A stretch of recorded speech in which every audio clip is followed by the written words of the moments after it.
The boarding doors were just starting to close when Karen stepped onto Flight 227. The thud of her polished combat boots on the jet bridge echoed softly, but her presence carried a quiet weight that turned a few heads. She moved with a posture honed by years of discipline. Back straight, eyes forward, expression unreadable. She didn't smile. She didn't need to. Wearing a crisp army dress uniform and holding a first-class boarding pass in her right hand, Karen was flying home from her final overseas deployment. Her father had surprised her with the ticket. No fanfare, just a folded piece of paper and a firm, "You've earned this." That was how love worked in their family. Measured, strong, unspoken. She was tired. Not just from the flight or the war zones she had left behind, but from the weight of always having to prove herself in spaces that rarely expected someone like her. Seat 3A. By the window. She located it, placed her backpack beneath the seat in front, carefully folded her jacket, and settled in with a soft sigh that was more release than relaxation. Some passengers looked up. A few smiled politely. Most just glanced past her. She didn't mind. Peace was rare. She was going to savor the next few hours in quiet, with no orders to follow and no battles to fight. But peace has a way of being interrupted. The voice came before she saw the face. "Excuse me?" Karen looked up. A tall woman with sharp cheekbones and the kind of smile that didn't quite reach her eyes stood over her. Her name tag read Bridget Monroe, Senior Flight Attendant. Her uniform was immaculate, clipboard tucked under one arm. "May I see your boarding pass?" Karen blinked once. Confused but compliant, she reached into her jacket pocket and handed it over. Bridget barely looked at it. Her eyes shifted between the paper, Karen's uniform, and the seat number. Something flickered across her face, a subtle change. Then came the words, "This is a first-class seat." Karen nodded once. "Yes, ma'am, that's what my ticket says." Bridget's smile tightened. "Are you traveling alone?" "I am." The pause was brief but heavy. "I believe there's been a mix-up," Bridget said, her tone turning cool. "This section is reserved for premium customers." Karen's eyes narrowed slightly. "This is the seat I was assigned." Another pause. "This one louder than the last." "Please," Bridget said, lowering her voice but not her authority. "I'm asking you to come with me. You may have received this ticket by mistake, or someone may have purchased it for you without fully understanding the seating protocols." Karen didn't move. "It was a gift from my father. He's very familiar with procedures." Bridget didn't flinch. "I understand, but I need you to come with me so we can sort this out." She reached out and gently but unmistakably touched Karen's arm. It wasn't rough, but it was definitive. The contact lit something inside her. Not rage, but recognition. She had seen this before. The quiet removal, the soft push wrapped in politeness, the weaponization of procedure. Karen stood. She didn't argue, didn't make a scene. She simply picked up her backpack, adjusted her collar, and walked down the aisle, past the same passengers who had moments earlier looked through her like glass. Now they looked at their screens, their drinks. Anywhere but her. Not one word, not one question. She found an empty seat in economy, row 19, middle seat, narrow, cramped. But the insult wasn't in the location, it was in the implication. She didn't belong. The phone buzzed in her lap. She opened it, typed a single message to her father. "They made me move to economy, said I didn't belong. I didn't argue, but she touched me. I'm okay, just upset." She hit send, turned the phone face down, and stared at the seat in front of her. Her silence was not surrender. She had learned long ago that silence could be louder than any protest, if used correctly. And something told her this flight wasn't over. Silence isn't always peace.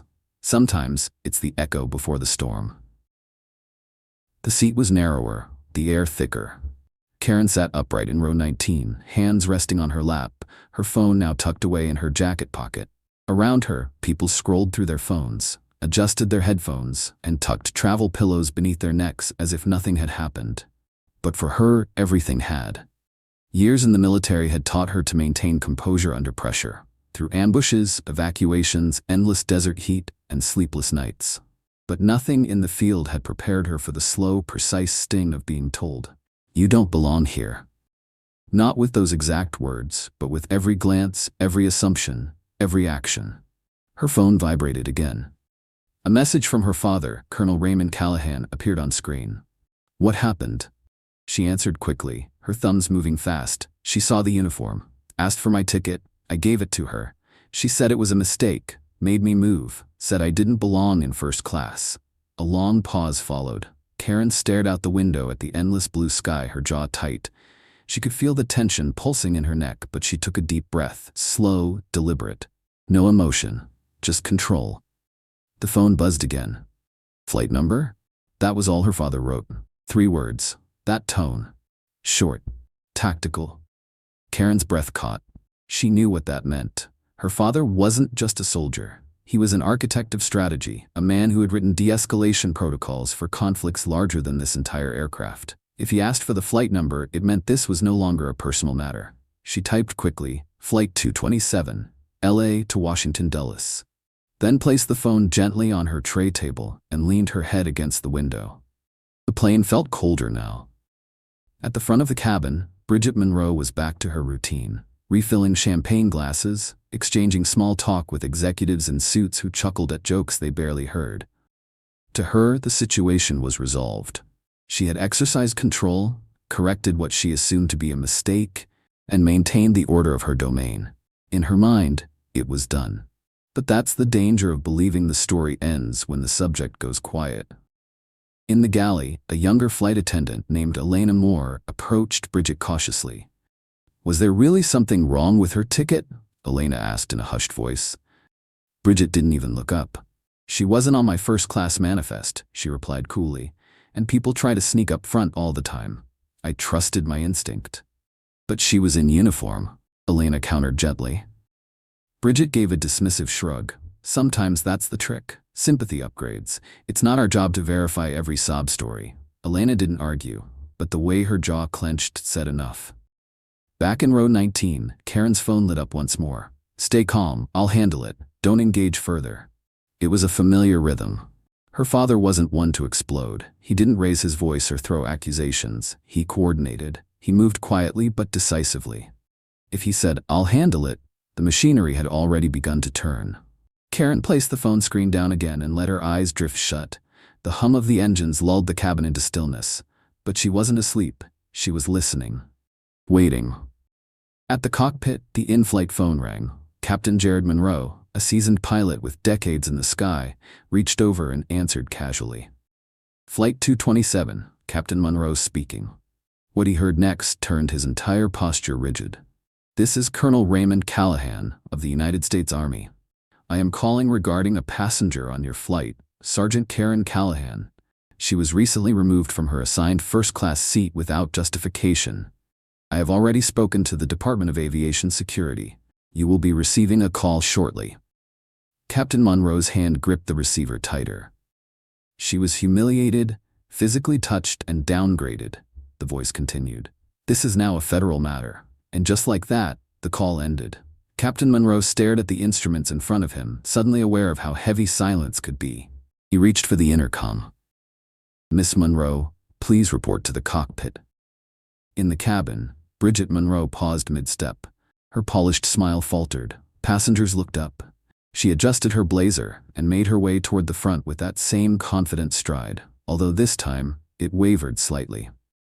Back in row 19, Karen didn't turn around. She heard it, and her breath slowed, deepened. Whatever her father had set in motion was already moving. She just had to wait.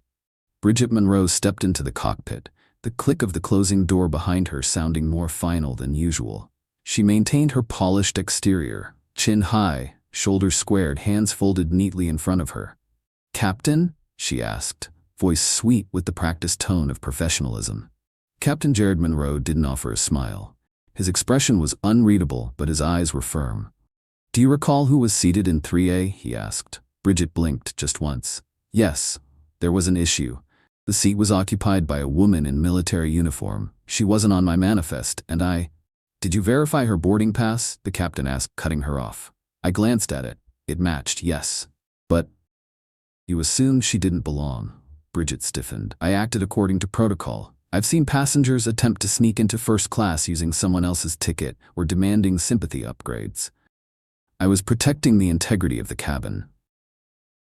Captain Monroe inhaled sharply through his nose, then exhaled slowly.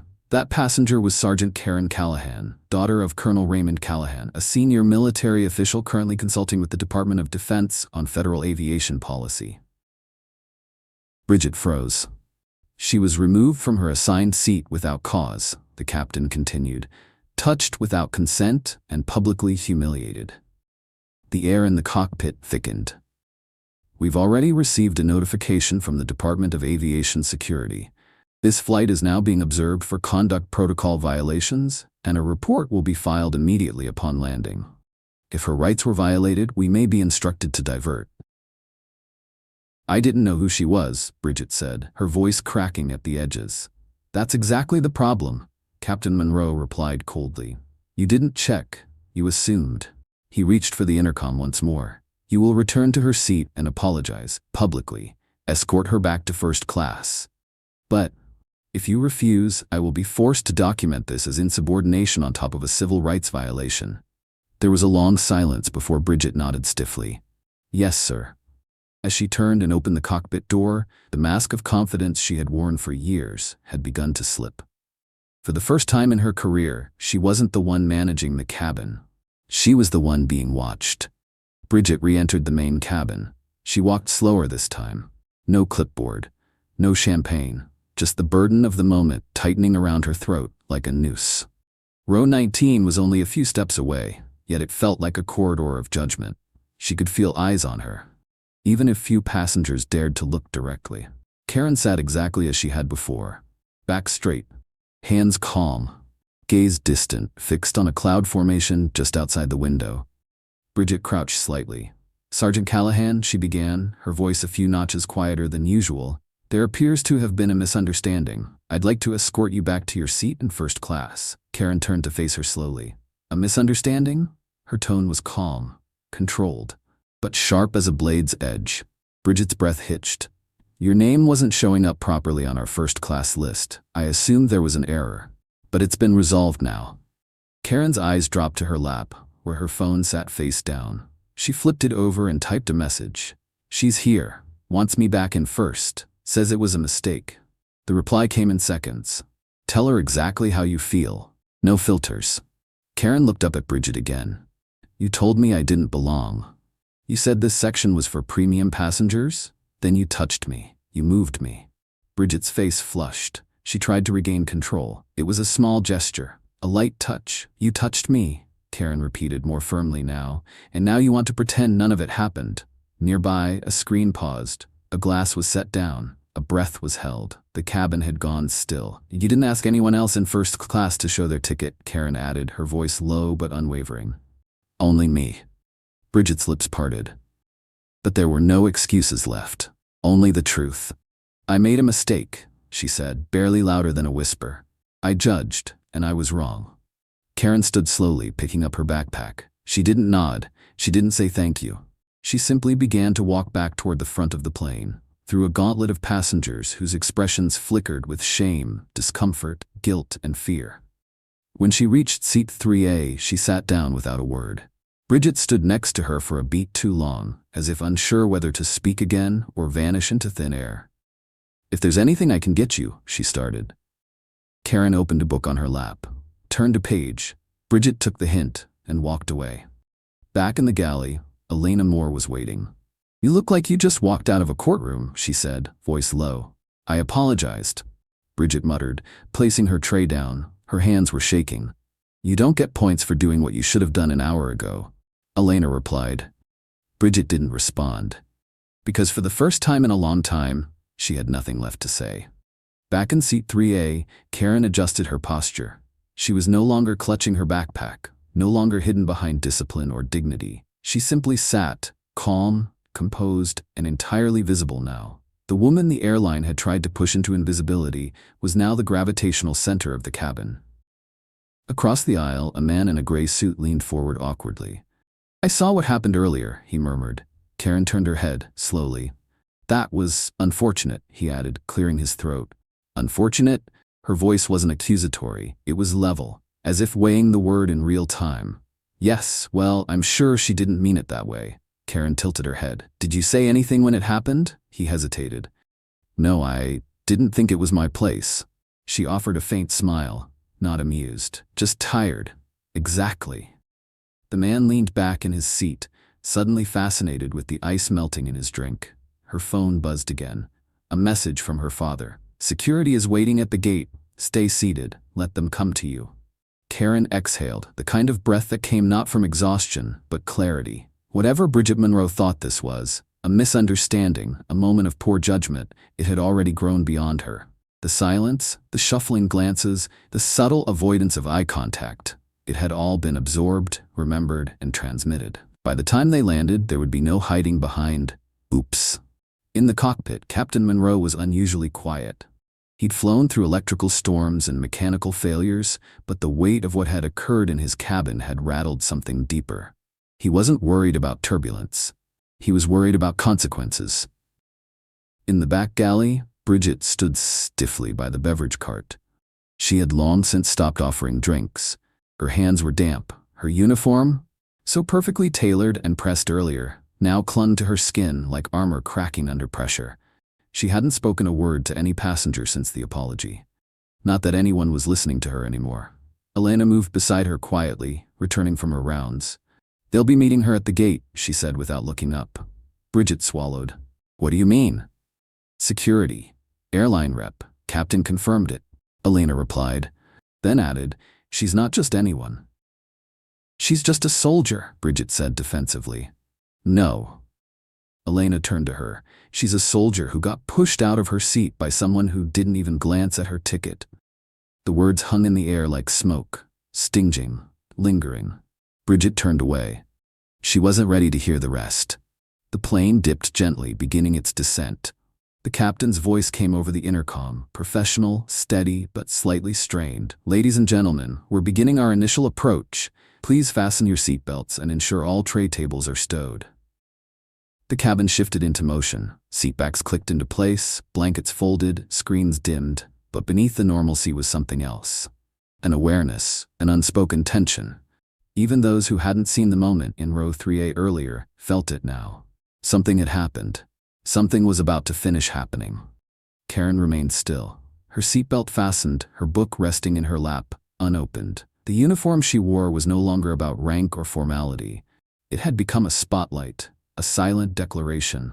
As the plane glided lower, passengers occasionally stole glances toward Karen.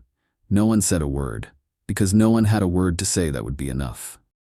In the galley, Bridget tried to busy herself with folding napkins, an action she had done thousands of times, but her hands trembled. Every hush, every side glance, every moment of eye contact felt like judgment. She was no longer invisible, and it terrified her. Back in her seat, Karen's phone buzzed once more. "When you land, stay where you are. Let them approach. Do not speak unless you want to." "Understood," she typed. Then she closed the message, closed the book, and gazed ahead as the city skyline drew closer. She wasn't thinking about revenge or anger. She was thinking about every quiet moment in her past where she had been overlooked. This time, she wasn't. The wheels touched down with a soft yet resolute thud. A few passengers clapped politely, as they always did, but it wasn't the joyful, relieved kind of applause. It was thin, uncertain, like no one quite knew how to react. Because somewhere deep down, everyone knew this flight had changed. Not because of turbulence, but because someone had finally refused to shrink. Karen didn't move. She kept her eyes forward, her back straight. Her phone was in her lap, screen dark, her hands resting atop it like a soldier in formation. She didn't reach for her bag. She didn't even shift in her seat. Her orders were clear. Wait. Up front, the intercom came on again. "Ladies and gentlemen, welcome to Washington Dulles. Please remain seated until we come to a complete stop at the gate." But the words were just noise now, because at the gate, they were already waiting. Airport security. A senior executive in a tailored Navy suit with a silver airline pin on his lapel, and a Department of Aviation observer. They weren't here for any ordinary passenger. They were here because a story had already begun circulating before the plane even touched the tarmac. In the galley, Bridget Monroe stood frozen. She had stopped pretending. The tray was no longer in her hands. Her clipboard nowhere in sight. All that remained was her uniform and the knowledge that this time, there was no form she could fill out to make it go away. She heard Elena's voice beside her, low and steady. "They'll be coming to her first." Bridget didn't reply, because there was nothing left to say. As the plane reached its gate, a sudden stillness rippled through the cabin. Heads turned, not toward the window, but toward the front, toward row 3A, toward her. Karen sat like stone, and then came the hiss of the cabin door unlocking. Voices, footsteps, then silence. A tall man in a black uniform stepped through the doorway. He was calm, composed, no shouting, no display of authority. His eyes scanned the first-class cabin, stopping directly on Bridget Monroe. He didn't hesitate. "Ma'am," he said flatly, "you'll need to come with us." Bridget's face turned pale. "Excuse me?" "There has been a formal complaint and a federal notification of in-flight misconduct. You're being escorted for immediate questioning." Gasps echoed softly from nearby rows. A phone lifted, pretending to check messages, but clearly recording. Bridget looked around, as if anyone might speak on her behalf. No one did.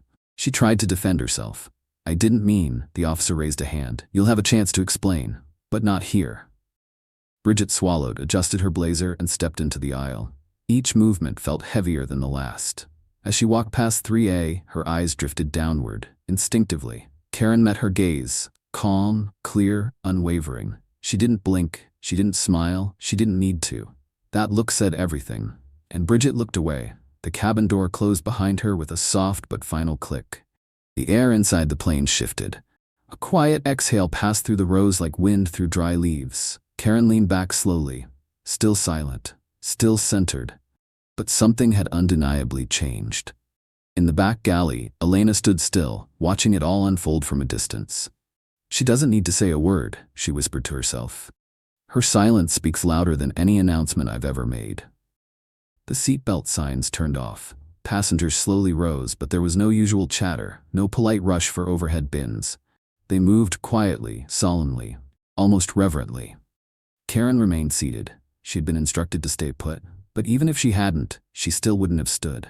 Not yet. This wasn't just about her, it was about the message.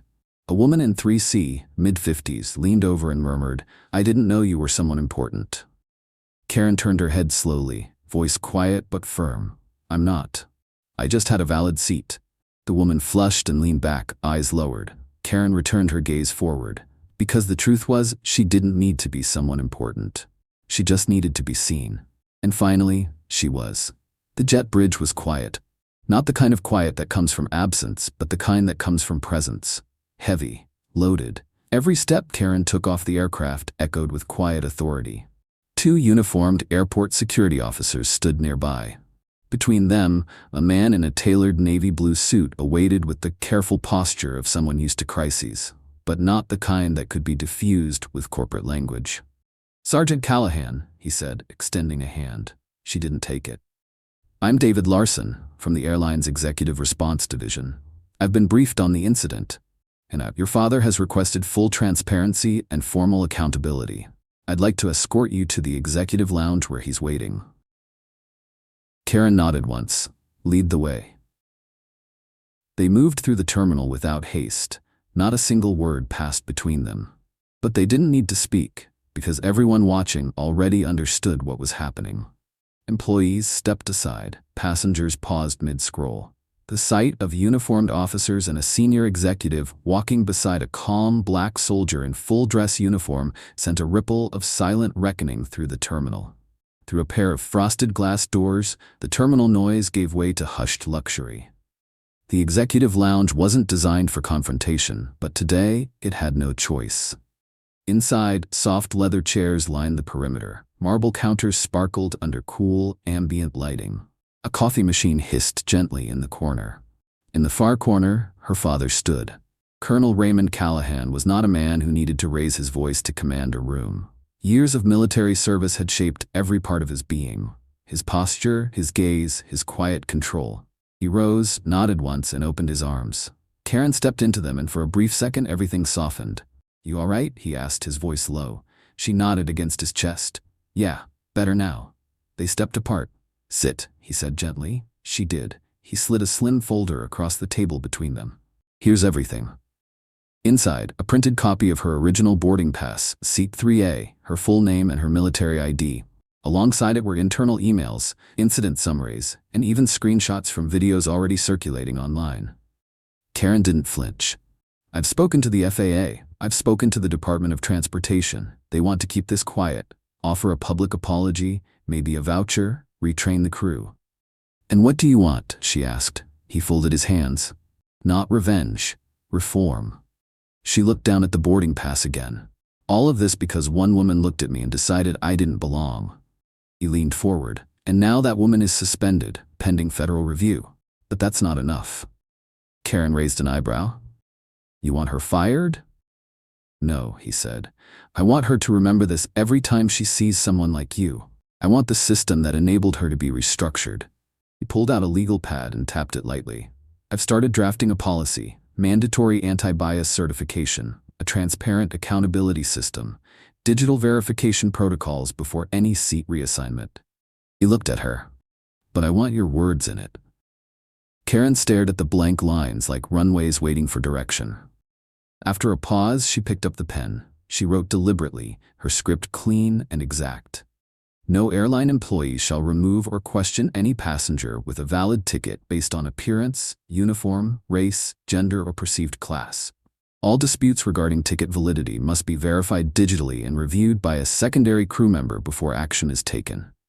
In particular, passengers in military uniform, visible disability, or historically marginalized identities must be treated with dignity, and any deviation must be documented and reviewed by an independent ethics board." Raymond watched her, proud, composed. Not because of what she'd written, but because of how she wrote it, with clarity, not fury. "You think they'll listen?" she asked quietly. "They'll have no choice," he replied. "Because this time, the nation is watching, and this time the story isn't written by the airline, it's being told by the person it happened to."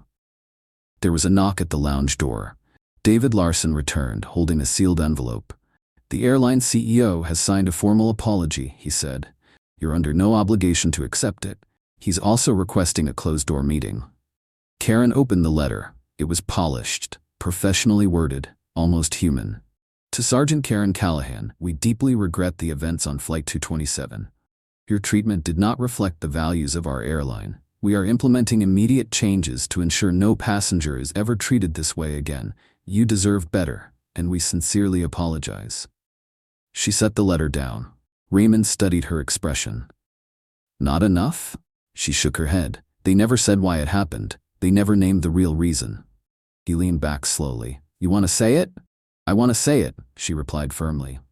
"Today." The press room wasn't grand. There were no bright banners, no choreographed music or polished branding. Just a podium, a few rows of folding chairs, and a crowd that had grown faster than anyone expected. Journalists, bloggers, local activists, veterans in uniform, and even a few airline staff seated quietly in the back, their lanyards tucked into their shirts. The backdrop was neutral gray, but all eyes were focused on the black blazer and jeans worn by the woman behind the curtain. Karen Callahan. She stood still, no uniform, no medals, no title emblazoned across her chest. Just a woman with something to say, and a nation waiting to hear it. Her father stood just off stage, arms folded. Behind him, a small group of veterans from Karen's former unit sat silently. One of them, Sergeant Leah Torres, wore a pin that read, "I fly with her." A man with a clipboard gave her the nod. "You're up. Whenever you're ready." Karen stepped forward. The lights felt warm on her skin. The room hushed instantly. The quiet wasn't uncomfortable. It was electric. She didn't bring notes. She didn't need them. She looked into the crowd, steady as stone, and began. "I didn't come here to ruin anyone's career. I didn't come to shame an airline. I came here because for a moment I was told I didn't belong. And I knew, deep in my chest, that I wasn't the only one who'd ever felt that." A few heads nodded slowly. A woman in the third row dabbed at her eyes. Karen continued. "I wore a uniform that day not to demand respect, but because I earned it. I had a valid ticket. I didn't raise my voice. I didn't resist. I moved because I was told to. And in that silence, I carried every single person who's ever been judged by the way they look before anyone bothered to ask who they are." Cameras clicked softly. A reporter scribbled furiously. But Karen wasn't performing. She was releasing something. "This isn't just about a seat. This is about perception. It's about what happens when someone in authority decides that your dignity is optional, that your presence is suspicious, that your silence is consent. I am not here to collect apologies. I've received one. What I am here to demand is accountability, policy, training, oversight. Because next time, and there will be a next time, I don't want the outcome to depend on whether the person being humiliated has a father who can call the Department of Aviation. A pause. No one moved. Even the air felt still. I want to believe that every passenger, regardless of their seat number, their skin color, their clothing, or their story, can walk onto a plane and be treated like they belong. Because they do. I did. Karen looked around the room. So did everyone who's ever been told they didn't. She stepped back from the mic. No dramatic bow, no smug glance, just presence. And the room exploded in applause. Not loud and wild, but steady and deep, the kind that comes from hearts cracking open. Backstage, her father waited. When she returned, he didn't say a word. He simply placed a hand on her shoulder. She nodded once. By that evening, the video had been shared over 4 million times. Military forums posted the full transcript. Civil rights organizations turned it into a rallying cry. Airline unions began requesting consultations. But it wasn't just trending, it was resonating. Weeks had passed, but the wave had not settled. Karen's speech echoed across the country, played on national news, dissected in classrooms, quoted in congressional hearings. Passengers from all walks of life began to share their own stories. Some were minor slights, others were harrowing echoes of what Karen had endured. And now, for once, someone was listening. The Department of Transportation formally adopted parts of Karen's and Colonel Callahan's proposal, including mandatory anti-bias training for all airline personnel, digital verification of all boarding reassignments, and an independent civilian oversight board to investigate discrimination complaints. The bill was called the Callahan Clause. She didn't ask for that name, but she didn't object to it either. Karen declined interviews from major networks. She had no interest in becoming a celebrity. She wasn't trying to build a brand. What she wanted was simpler. That the next time a young woman in uniform boarded a plane, she wouldn't have to wonder whether she'd be questioned. She'd just sit, like anyone else. One Saturday afternoon, Karen stopped by a small cafe near the airport. She was halfway through a book when the bell above the door chimed. She glanced up. It was Bridget Monroe. No uniform, no clipboard. Her hair was untied, and she looked smaller. Not physically, but spiritually. Like someone still trying to make peace with the echo of their own actions. She didn't approach. Karen didn't wave. They simply noticed each other. Bridget quickly looked away and found a quiet table in the corner. Karen went back to her book. 10 minutes later, the barista placed an envelope beside Karen. "From the woman near the window," she said gently. Karen opened it. Inside was a handwritten note, slightly smudged, slightly uneven. "Karen, I know an apology doesn't undo what I did. I know I saw your uniform and still doubted you. I didn't just misjudge you. I made you small in front of others to protect my own assumptions. That's something I'll carry. Since the investigation, I've started volunteering at a local youth center, teaching kids about aviation. One of them said she wants to be a pilot because she saw your story online. I don't expect forgiveness. I just wanted you to know. You changed me. And I hope you continue changing others. Bridget." Karen folded the note and placed it inside her book without comment. There would be no dramatic confrontation, no camera-ready moment of reconciliation. Because this wasn't about closure. It was about movement. Forward. Months later, Karen received a call from her former commander. They were hosting the National Aviation Ethics Forum in Washington, D.C., and they wanted her to deliver the closing keynote. She hesitated, then agreed. On the day of the event, Karen wore a simple blouse, dark slacks, and boots. No uniform.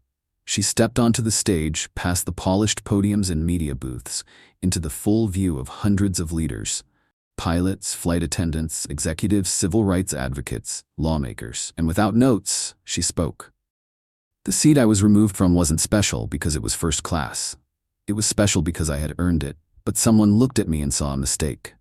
That's the heart of this issue. Not just policy, but perception. We can build laws, pass reforms, launch training programs. But until we teach dignity, real, everyday dignity, we'll just keep circling the runway. I'm here to say, we can do better. We already are." The room rose in a standing ovation. But Karen didn't smile. She simply nodded and walked off stage. Because her work wasn't applause, it was legacy. That night, she sat quietly by the window of her new apartment, a cup of tea in her hands. No phones, no newsfeed. Just the city lights below, blinking like the beacons on a tarmac. Her phone buzzed once. A message from a teenage girl she'd never met. "I want to wear the uniform one day, and I won't let anyone move me from my seat." Karen smiled softly. That was enough. Karen Callahan never sought revenge. She built something more enduring. A policy, a precedent, a path. So that the next time someone tries to push a soldier, a woman, a person of color, a passenger, they'll pause and remember her. Not because she shouted, but because she stayed seated and still stood tall. If stories like Karen's moved you, don't just scroll. Subscribe to Aiva Stories and join a growing community that believes in justice, dignity, and the power of standing up by sitting still. Every week, we tell real, powerful stories that challenge assumptions and create change, one voice at a time. Hit the bell so you never miss the moment someone reclaims their seat, in life, in power, and in history. Because silence changes nothing, but your voice, that changes everything. Subscribe now, speak up later, stand tall always.